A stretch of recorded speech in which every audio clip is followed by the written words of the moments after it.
Let us discuss amidst the rubric of very complex conversations that must take place in a vibrant democracy rich as ours right before election for sure. And it's the conversation that must be rooted in reality. What's the reality? The reality, ladies and gentlemen, is that through the course of human evolution, history and civilization, it has been made possible by our increasing mastery of converting arable land into energy that goes into our bellies, that has created everything around us. Without that, we are hunter-gatherers. In modern times,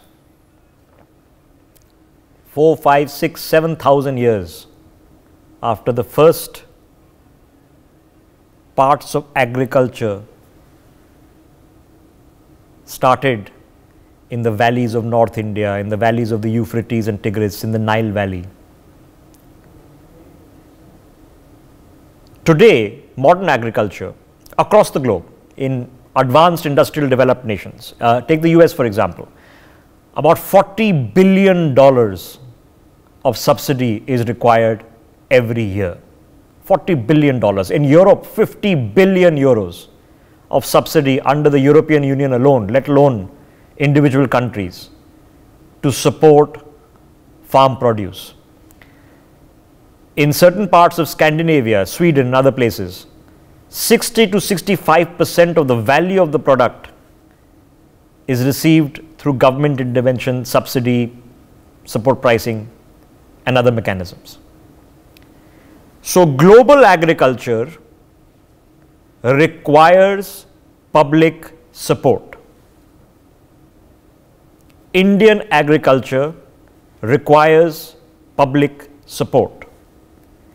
There is much to be done, will forever be much to be done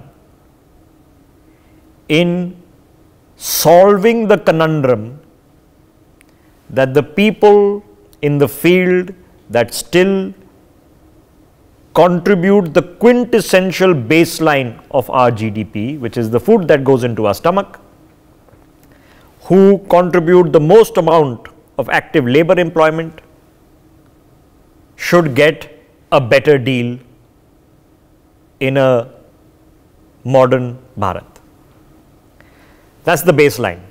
Okay. The question is, how do we get there? And the question is the intent to get there, the niyat. So let's have a conversation on the niyat test on the basis of what we've seen around us. Now, here is a reality check, and this is the truth. The truth does not mean it's done. The truth means here's where we are. The truth is that as we speak, 80 crore, 800 million people in this country get grain free of cost from the public exchequer. The truth is 18,000 crore rupees have been distributed to farmers via the DBT. The next installment, the 16th installment, is coming up on February 28th. Money in the bank. It's a small amount of money, not a life-changing amount of money. It's a subsistence tokenism for sure. But 18,000 crores have been pumped in just through DBT. The truth is that the debate around minimum support prices has to be engendered on the basis that the MSPs are already at record levels. Doesn't mean they can't go higher. And I've laid the premise that public sector, public support, government support is quintessential to agriculture all over the world. So this is not some favor being done to Indian farmers at odds with global best practices. It's the right thing to do. But the truth is MSP prices are at record levels. Today, the Union Cabinet has increased the purchase price of MSP of sugarcane by 8%. The India's Prime Minister Narendra Modi has been in Ahmedabad, where he's been talking about another form rooted in agriculture, which is dairy products, Amul, for a white revolution that has already happened in this country. And he has come out and said, I am with the farmers. So in the niyat test of who's trying to be authentic, getting stuff done versus who's not, let's have this conversation. Joining us on the broadcast, Gautam Mukherjee is with us. Sanjay Nath Singh, who's been Secretary General of the All India Farmers Association. Nachiket Uduppa, who is member of MKSS, which is the Mazdoor Kisan Shakti Sangathan, an organization very familiar to me because Nachiket will not do this, know this, but I can tell you now, it's an organization along with its contemporaries that I volunteered with when I was in college, when they were running what was called the National Convention for the People's Right to Information, NCPRI. So it's an organization that's been working for a very long time on public sector causes. We are going to have many points of agreement and disagreement because many things are yet to be done. But let's have a productive conversation. So Gautam Mukherjee, it is never going to be enough, sir. Okay? Whatever you do, and we have to come with the premise that it's not enough.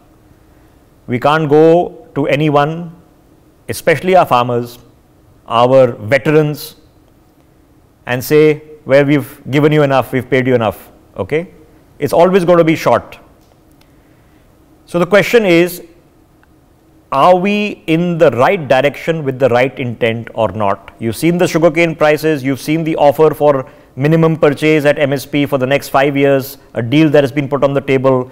We've seen the vanishment of the kerosene scandals that were taking place. This neem coated urea that ended the stealing of urea. Is an effort being made towards the farming economy of this country or not?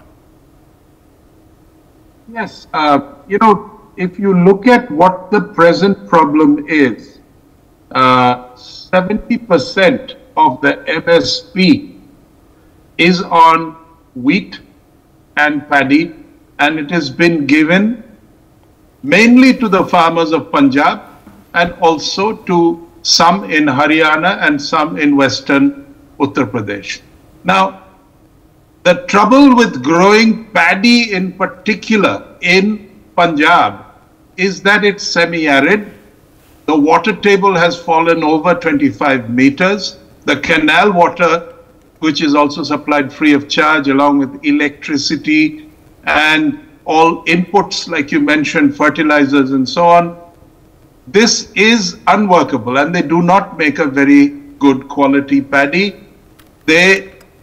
But to avail of MSP, they not only sell every bit of the paddy they grow and the wheat, they also import it from other states where it is sold at cheaper rates and from states that do not avail of MSP, and then add it to the pile and sell it to the government. So it is basically... So, Gautamji, you're mentioning many structural issues, and I know these are all real issues. We can debate them, but that wasn't my question. My question was that when we are looking, in anything that you do and I do, I can wish that my news channel does so much better and so many different things. You can wish that there's so many other things come in your life. Is the question of intent. In the 10 years of the present government, have you seen a workable intent to actually improve the life of India's farmers, or have they just ignored the entire issue completely? Well, without a doubt, they have definitely done quite a lot for the farmers across the country.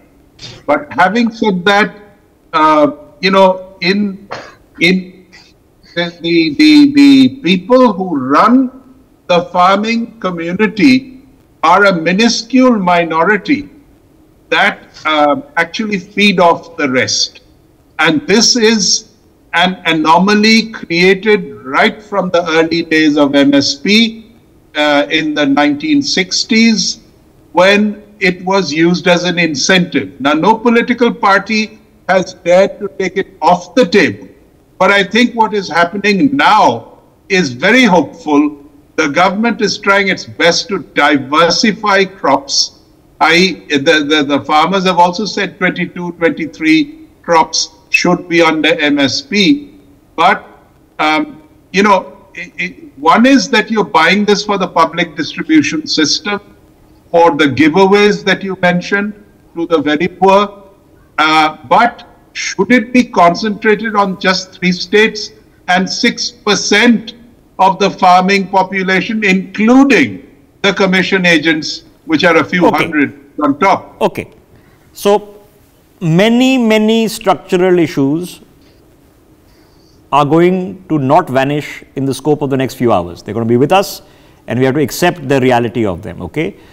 Now, let's discuss the other part of the issue. Sanjay Nath Singh, now when we are coming towards a conversation, may it even be a negotiation. It could be over anything. It could be over a property deal, you're selling your car, you're buying something at a local shop. It's about the intent to come to an agreement. Now, in what you have seen, not to say that we have come to an agreement over the current crisis, but the intent of what you've seen, the 8% sugarcane price hike that has happened a few hours ago, the deal that is offering that, okay, these organizations are going to ensure for the next 5 years maximum procurement of these products, the number of meetings and ministers that are now involved in this. Does it seem that the intent is at least honest if we've not come to an agreement so far? Well, on part of the government of India, I would say that they have shown intent to reach agreements with the farmer unions. But at the same time, the farmer unions who are agitating right now, they did agree to certain things, but a certain group did not agree, and hence they had to, they kind of called off the almost agreement which they had reached with the government, with the ministers and everyone. But the intent is definitely there. The demands may be something which the farmer unions are asking for are not getting accepted. They are ready to increase the MSP. Like in the case of sugarcane, for example. Now, what they have increased is from 315, it's gone to 340. That's 8% increase. It's welcome. Anything increased is welcome. But at the same time, the basis of that calculation is A2 plus FL plus 50%, if I'm not wrong. That is what they are thinking of. But they want a C2 plus FL basis. And by that... Explain that to our viewers, please. Yeah, okay. Now, I would say that what they want is that the comprehensive cost, what the farmers want, is the comprehensive cost plus the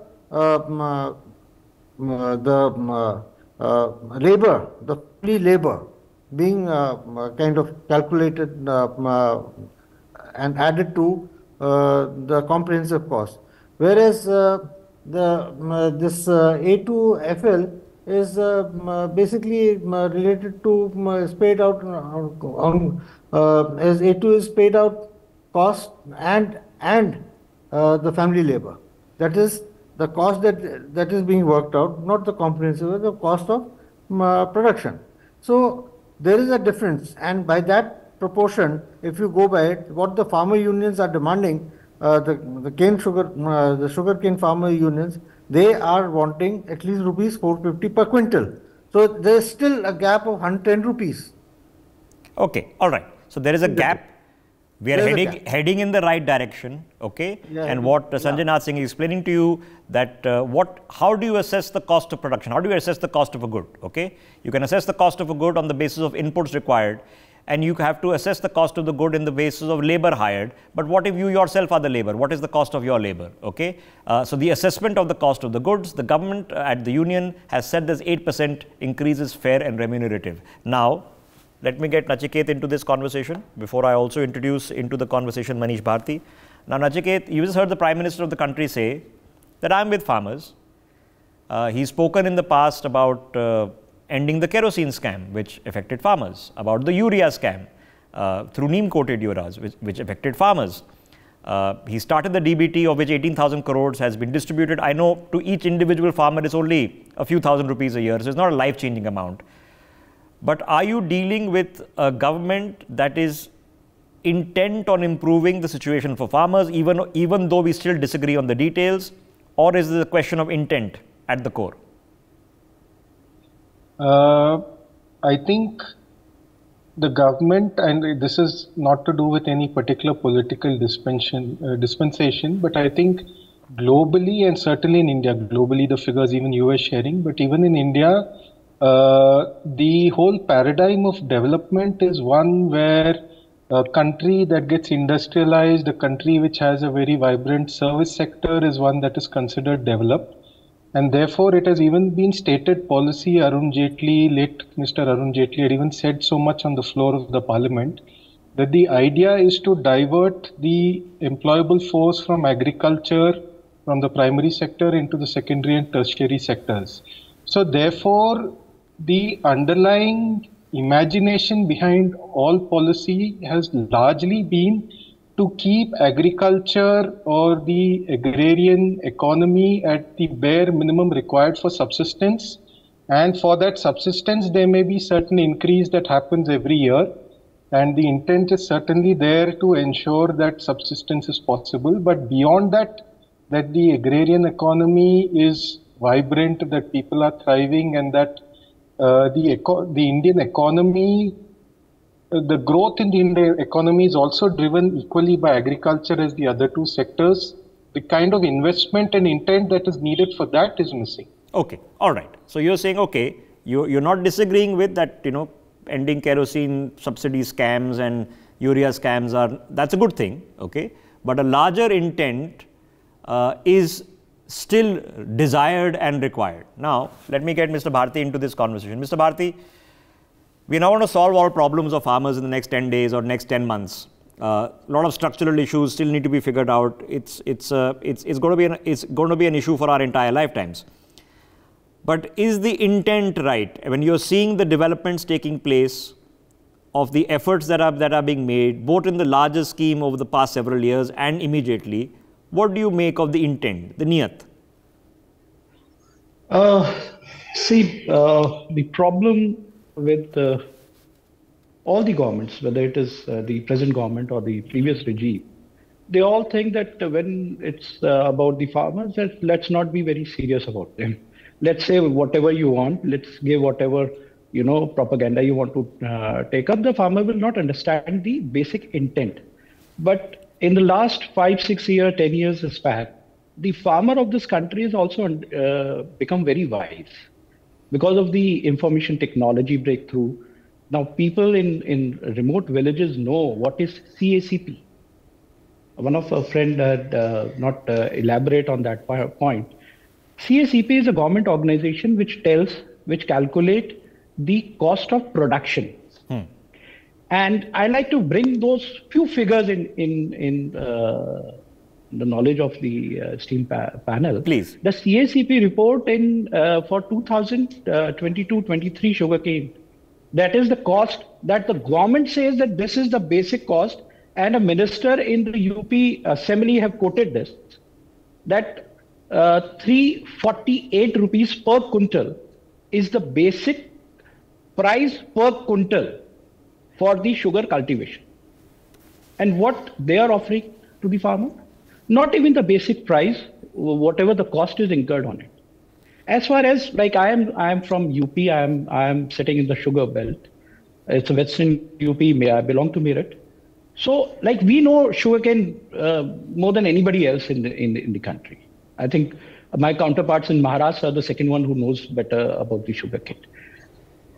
What they have done with us in the last 3 years, they have changed the parameter of fixing the price, because they have reduced the basic parameters of calculating, which is called like, just say, that the sugar percentage that comes out from the sugarcane. They have tampered that parameter. Earlier it was 10, now it is on 9. Second thing, the kind of inflation that is there, 6% inflation is already there. If you increase 8%, to those 6% is already gone. And more than that, the price have increased as far as the sugarcane cultivation is concerned. The labor cost has gone up, the diesel has gone up, the cost input has gone up. C2, when we say C2 plus 50%, it is the price that will come out is somewhere around 500 rupees per quintal. Yes. So just offering 370 is not enough. Okay. Like I'm sitting in UP, now 370. Now FRP this is a two different game. FRP is something which is there for the country. That is a base price, which is still lower than what we are getting in UP. And a UP farmer is getting lower price than what a farmer of sugarcane farmer is getting in Haryana. So this is, we have to understand. Okay. All right. So you try to reason out the facts. The facts are sound. Okay. There's nothing wrong with what Mr. Bharti just said. Sanjay Nath Singh is roughly equated that if you do the mathematics, yeah, it's that 450 mark, which seems a fair, reasonable price. But ladies and gentlemen, like I said, this is a global issue. Okay. Turning profit in agriculture is not done pretty much anywhere, and I'm talking about base grains, not anywhere. Okay, not in the UK, not in France, not in the US, which are some of the US, of course, one of the biggest food producers in the world. So the government has to step in. Public funds have to step in to handle the rest of it. And the reason public funds must step in also is because the price to the consumer should stay low, all right, while the price to the farmer should remain at least better than subsistence. And that's all the conversation we are having. This is the subsistence price. This is not about great profiteering. There's a subsistence price and you want to stay slightly above it. Now the problem, of course, here Gautam Mukherjee, is that there are many things we would be desirous of doing. You and I would be desirous of doing, okay? But everything is limited by what we have. Now I might be desirous of certain holidays to take or certain plans to make and certain things to purchase, but I am limited with what I have. Within the limitations, has the government of the day at least made an honest effort, or has it made a mostly dishonest effort?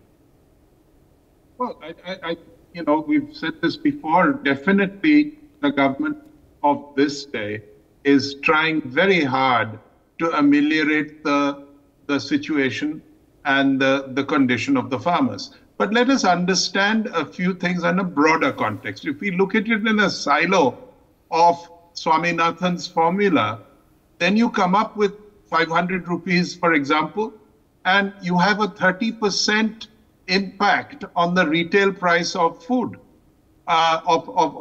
Speaking very broadly, some places more, some places less. Not necessarily, but yes, it puts an upward pressure. I'll put that caveat. Upward, 30% more or less. This is the Niti Aayog guy was on TV this morning, and that was his calculation as well. Now, the other thing, in the developed West, 1 to 4% of a much lower population produces all the food. And they do it by mechanization, by scientific and high yield.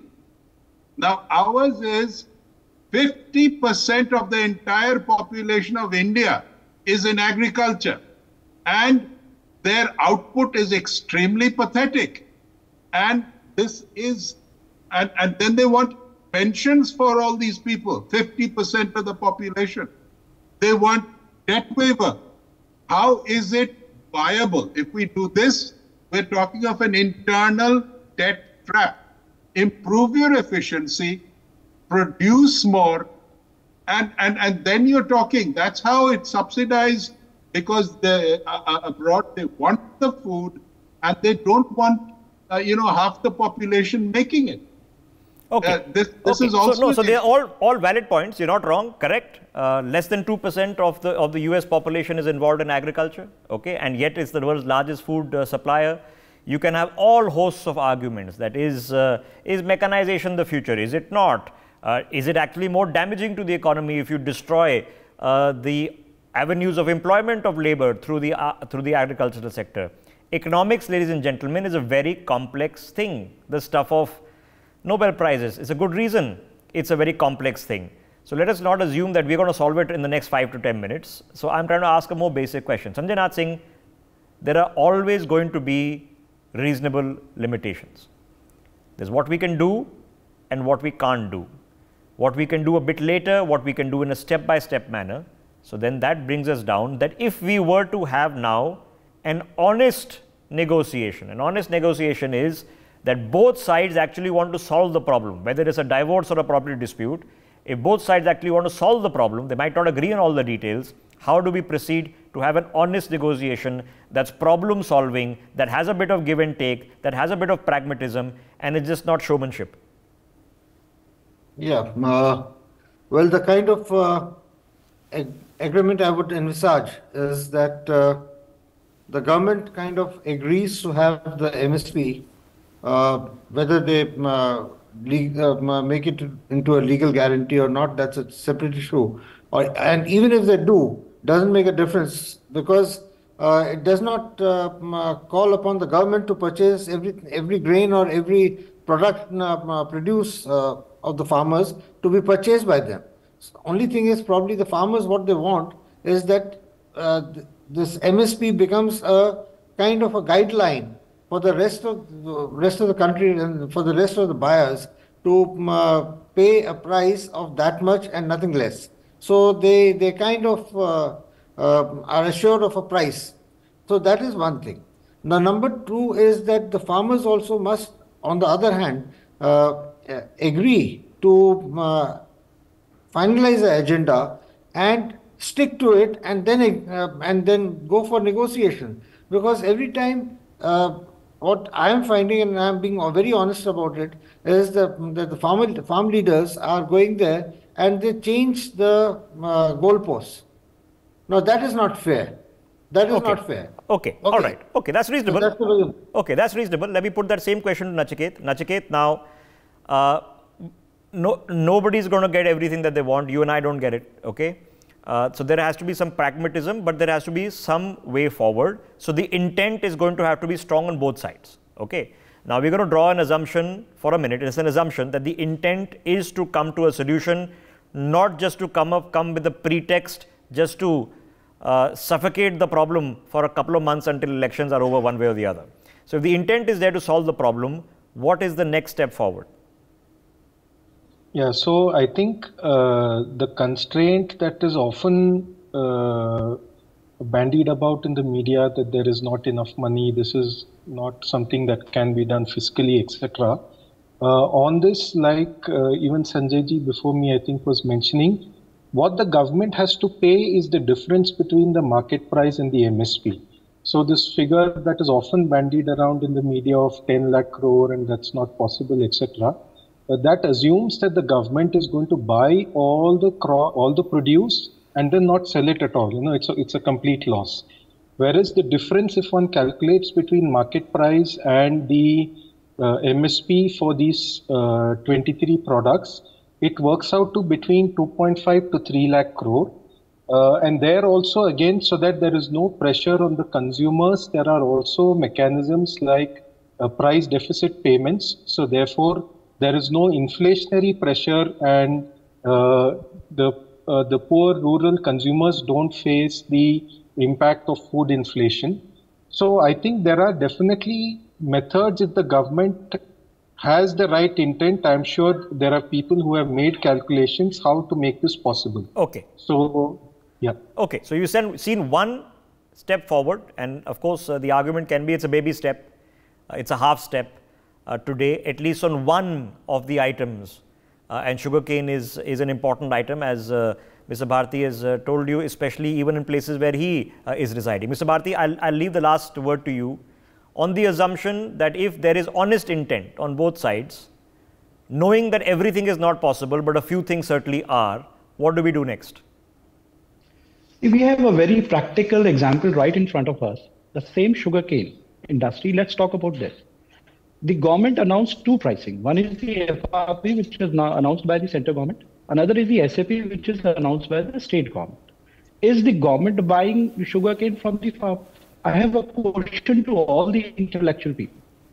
Not a single government is buying it. There are hardly one or two mills which has been governed by the cooperative and been managed by the government. 90% of the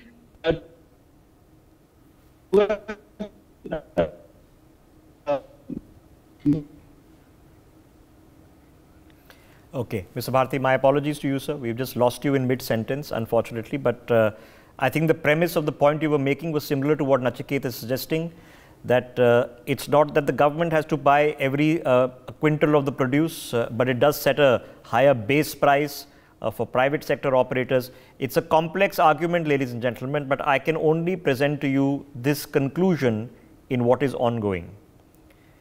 None of us are going to find a perfect solution. Okay? It's not going to be ideal. The intent from government has to be right, and I leave you to judge whether the case history, the curriculum vitae, the DNA of the present regime over the past decade has showed honest intent to the farming community or not, and whether the leaders who are running the Delhi Chalo protest are authentically and intentionally, with the solutions oriented point of view, coming with reasonable demands, not changing the goalposts, looking for one step ahead in what has to be a long road. I leave it to the wisdom of your assessment. It's not a problem we're going to solve in a few hours or even in a few days or a few months. I thank my guests for having a very erudite, very calm conversation on such a complex subject. For more such videos, subscribe to the NewsX YouTube channel, hit the bell icon.